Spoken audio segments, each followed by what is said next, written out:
যখন তখন ধরে না, তখন বুঝলাম যে কত টাকা নিল আপনার থেকে প্রতারিত করে? 68 লাখ। 68 লক্ষ টাকা।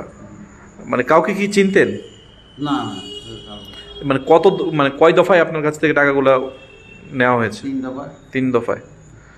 কয়দিন ধরে আপনাদের সাথে তাদের কথা চলছিল? 3 তারিখে তারা রবিবারে বিকাল থেকে আজকে সোমবার, মঙ্গলবার।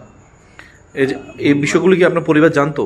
না, মানে প্রথমত তারাই তো বলে দিচ্ছে কাউকে জানাবেন না, পরিবারেও জানাবেন না, আপনি মিসেসকেও জানাবেন না।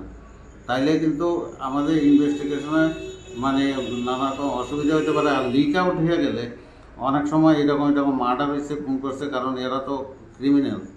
এরা আপনার মানে আপনাকে মূলত কিভাবে আপনাকে ফাঁদে ফেলিয়েছে?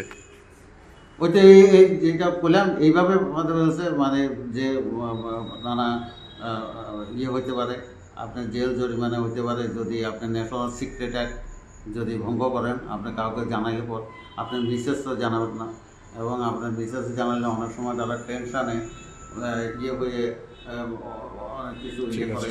তার ফলে কী হয়, এইসব কেস যখন লিক আউট হয়ে যায় তখন যেই আপনি কি এমন কোনো কেসের সাথে কি জড়িত ছিলেন আগে? না, তো আপনি এত ভয়ভীতি মানে থাকার কারণ কি? কারণ হচ্ছে ওই যে বললো যে ফ্যামিলি, ছেলে মেয়ে কোনো দিতে পারে, এবং আপনারও এরা করতে পারে। তখন আজকে থানায় এসে মানে কি কি কি করলেন থানাতে? আজকে থানায় এসে তখন এটা রিপোর্ট করলাম, এইভাবে তো টাকা মানে করছে। এখন এই জানাইলাম।